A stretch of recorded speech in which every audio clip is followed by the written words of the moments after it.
Please get ready for a dictation of exercise number 13 from November 2021 Progressive Magazine. 5 seconds.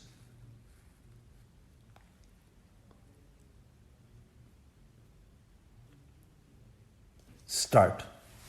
Sir, I would suggest for the consideration of the House, and this is what we have been attempting to do in our science and technology plan also. We should have a plan of developmental application of rural technology. Only a few days back, a few friends from the Bangalore Institute of Science came to see me. They said that they had formed a team of scientists at the highest level who are teaching in that institute. They said they decided to go to a village about 70 miles away from Bangalore and settle down there and then identify the problems there, trying to find out how science and technology could be applied for the purpose of removing backwardness there, for the purpose of improving the productivity, for the purpose of bringing about a better environment there. They have had some short-term experience in functioning in that village. They told me that they were encouraged very much, not only by the results which are coming out of their experiments, but by the response from the scientific community. It is obvious from this, perhaps, that each high-level scientific, technological, or technical institution should be asked to take over a specific area and concentrate their efforts there to find out how science and technology could be applied for the purpose of better development of that area and to increase the productivity. Therefore, it is only science and technology which could provide the answer to remove this backwardness.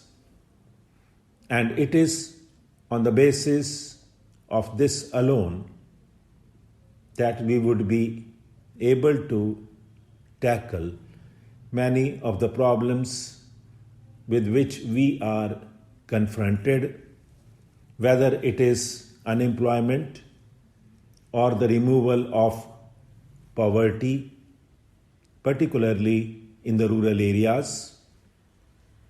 So this is the answer for that. The honorable members talked about rural indebtedness.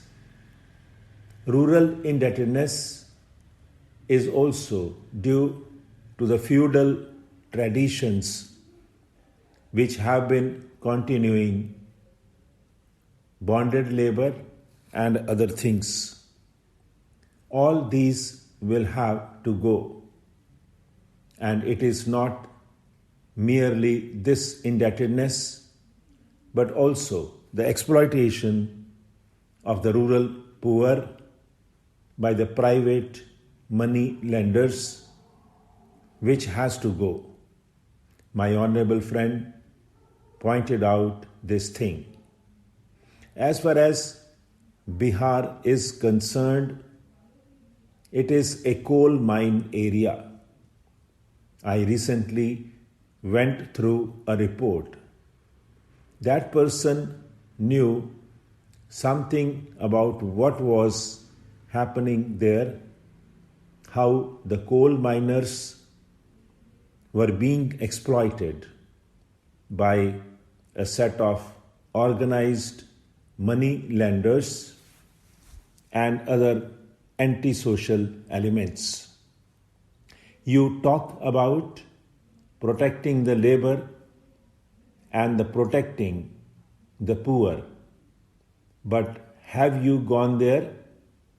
Have you tried to organize and see that these malpractices are removed? Therefore, there is no use blaming others if we have not done anything about it, and to that extent, we also contribute to the deterioration of the situation there. Therefore, it is a challenge to all of us.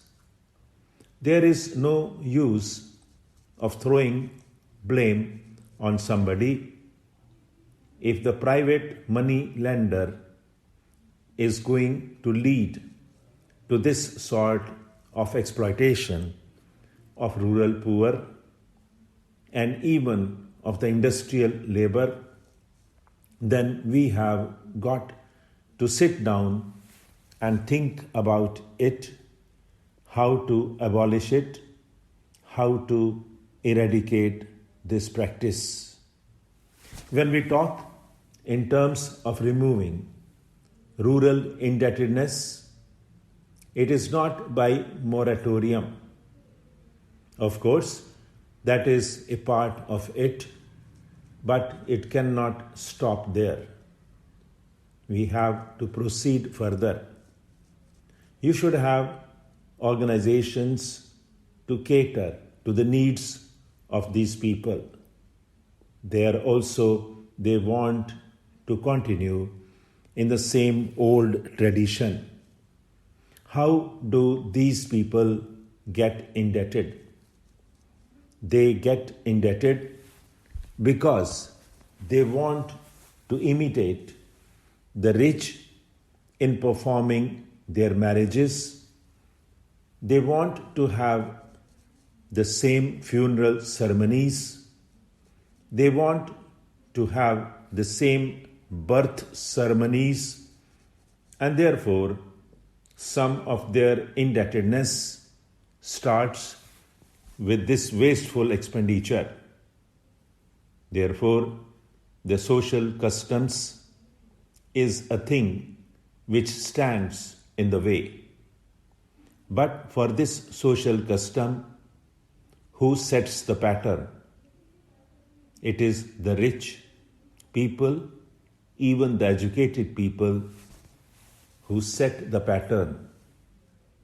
Therefore, if we want to remove the rural indebtedness, and if you want to remove the root cause for this, then all of us will have to respond to this and set an example to the poor, because they would look respectable only when they perform the marriage in a certain style, because we are doing the same.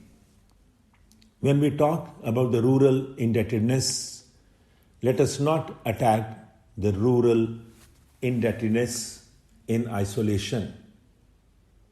Unless we attack the social customs which lead to the wasteful expenditure, even this rural indebtedness cannot be tackled in an effective way. So it has to be looked at as a whole and not in isolation.